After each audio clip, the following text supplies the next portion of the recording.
Hey friends, listen, I had to pull over to make this video. It was on my heart.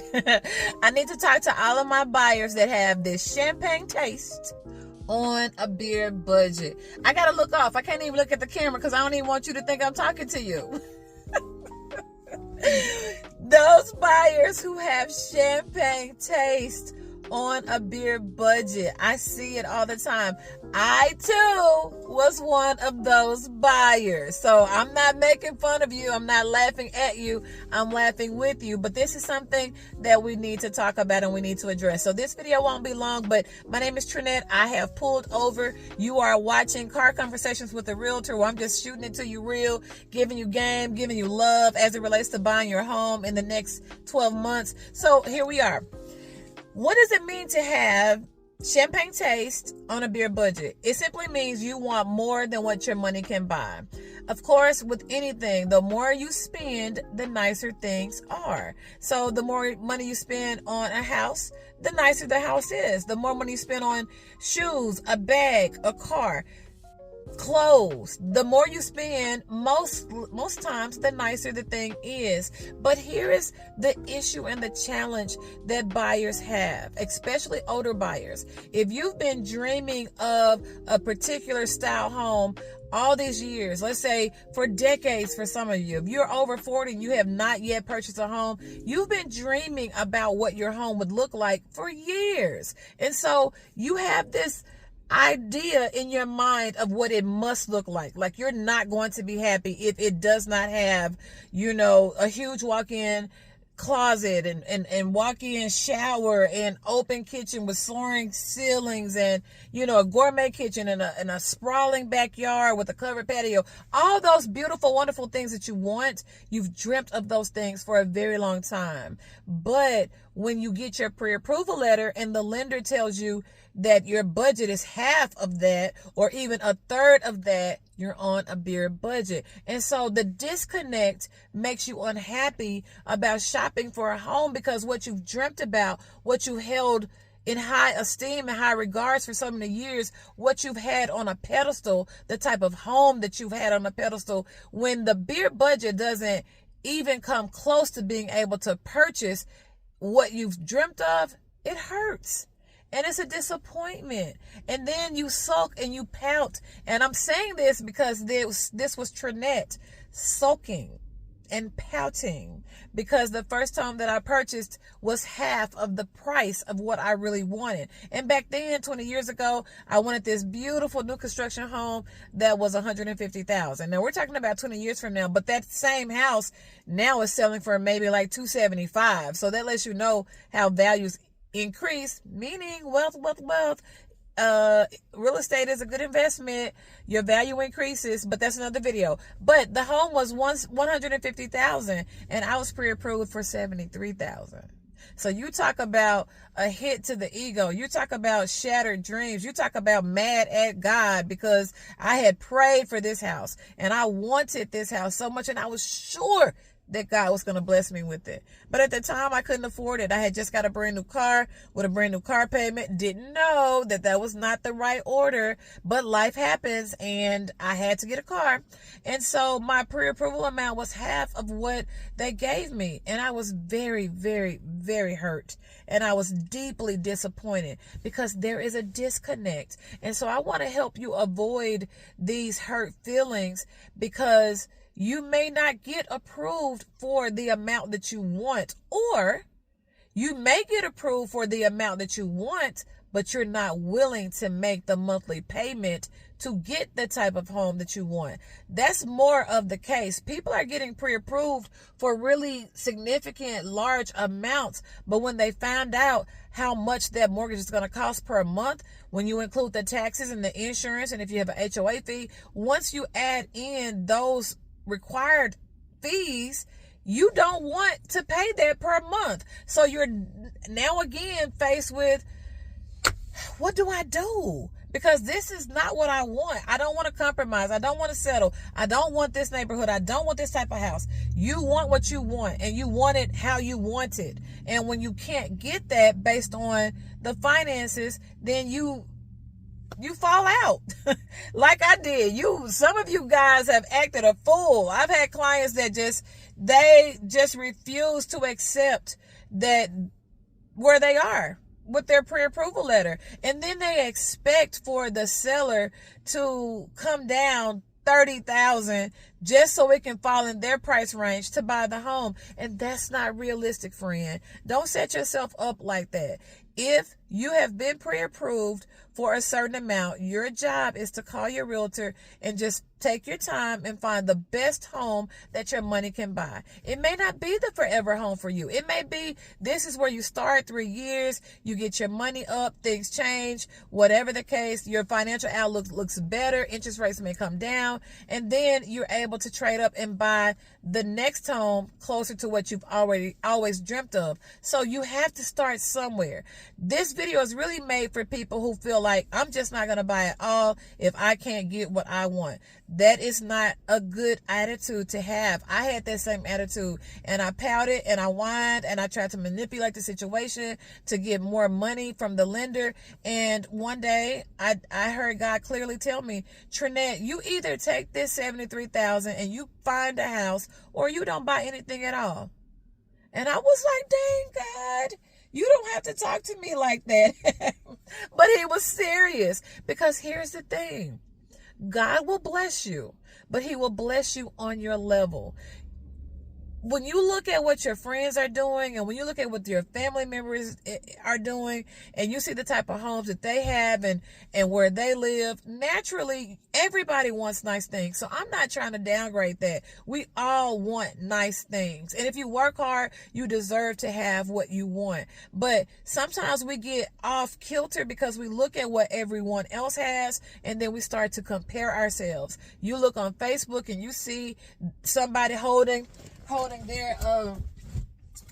up their sold sign, smiling, and then you're like, man, look at that house behind them. Look at what they just purchased, and you feel like that's what you should have. And maybe you should, but if the bank says that you don't qualify for that, or if your budget says you don't qualify for that, or if your wisdom says I can qualify for that, but I choose not to make myself house poor, then you have to accept where you are. And you have to be okay with that. You are still building wealth, even if you don't buy the dream home. My $73,000 house is still in my rental portfolio.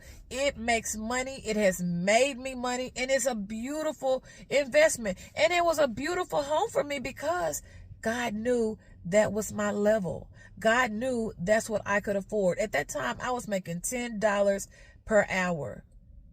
I couldn't afford the $150,000 house. And if I had pushed and the bank said yes, because we had so many predatory lenders back then, I would have lost the house anyway. I would have lost it due to foreclosure because I could not afford it. So it's okay to have champagne taste, but it's not okay to allow that champagne taste to allow you to not be realistic and then miss out on an opportunity to buy a home, to build wealth, a home that can be a blessing for you if you're single like I was, or if you are a single parent with children. You miss out on the opportunity to give your kids or your grandkids a home because you're on this champagne taste. You're on some kind of level that you're really not on at the time of your approval. So don't miss out, and don't allow yourself to just compare. And you watch all of these shows on HGTV, and then you just run out here and you think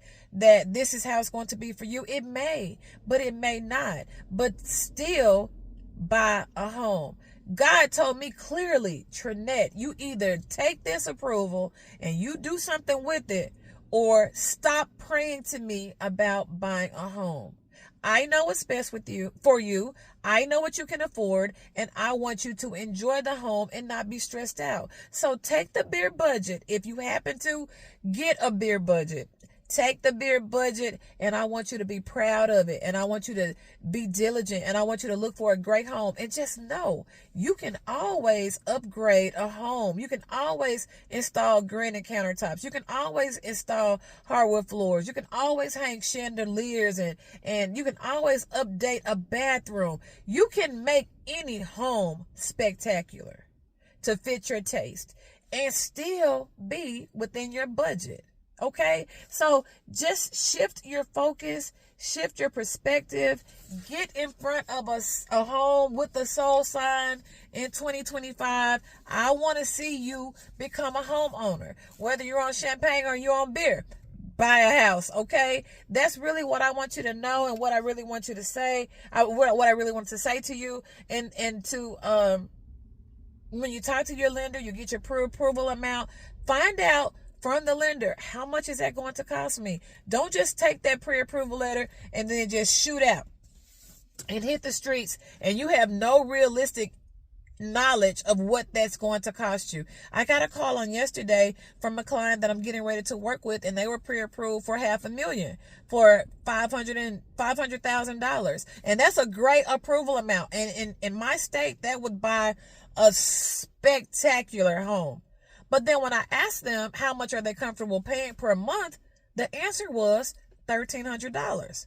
So even though they've been pre-approved for $500,000, they've been out of the game for so long, they just didn't know how much homes really cost. So I had to break her heart and tell her that the home that you're selling, you can't even buy that home for $1,300 a month anymore.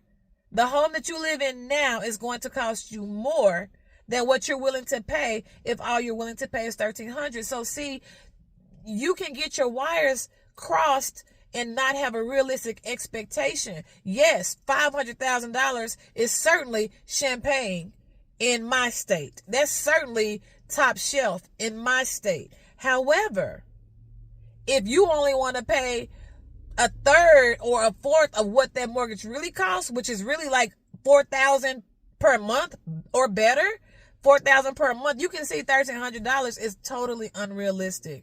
They have to go back to the drawing board. They have to rethink what their money can buy. They have to rethink how much they're willing to spend per month to not make themselves house poor. It may be that they're only going to spend $250,000. And wherever you're comfortable, don't be embarrassed about that. If your comfort level is $1,300, then you have to match your expectations with your comfort level per month, because it's more important to still be able to live. It's more important to be able to have savings in case there is a rainy day. It's more important to still be able to take a vacation and go to the movies and go to dinner every now and then if that's what you like to do. You don't want all of your money per month going into a mortgage that you can't afford just because you feel like you are entitled to the champagne life. If you're not there, you're not there, but that doesn't mean that you're less than. So that's all I'm saying. Every piece of real estate is going to appraise and increase in value, usually, unless you're buying somewhere that you just shouldn't be buying. But of course, you're not going to do that. So just know, wherever you start, do not despise small beginnings. I've taken that $73,000 house and I flipped it into buying other houses. So don't be afraid to start where you are, and be proud of whatever amount that you have. And you don't gotta be like the Joneses. You don't gotta chase and do what other people are doing, because you don't know what those people had to do to get what they got, and you don't know if they're even happy where they are. So stay in your own lane, run your own race. If you're on beer budget, that's fine. That is totally fine. I just want you to be encouraged. I just want you to know that home ownership is God's will. If you are prepared, then that's what you should be moving into in 2025. Don't let the fear stop you. Don't let interest rates stop you. Don't let beer budget stop you. Get out there and make it happen. Okay. Thank you for watching this video. I would love to continue to be on this journey with you, to speak into your life. If you have not subscribed, go ahead and subscribe. It's free. Continue to watch me as I educate you and pour into you as it relates to buying a home, to build your faith, to edify you, to push you into wealth as it relates to buying a home. And no, this is not the only wealth building vehicle around. There's other investments that can make you money. But I do know that most people, most working adults, they want a piece of the American dream. They want to own a home. And if that's you, subscribe. Let's do it. Let's get there in 2025. I appreciate you for watching. Keep your champagne taste as it relates to other things, but if you need to bring it down to the beer budget as it relates to buying a home, then don't be embarrassed, okay? Do the best you can do with the budget that you have, and then live a happy, blessed life that in your home, knowing that you can afford it, okay? Talk to you soon. Bye-bye.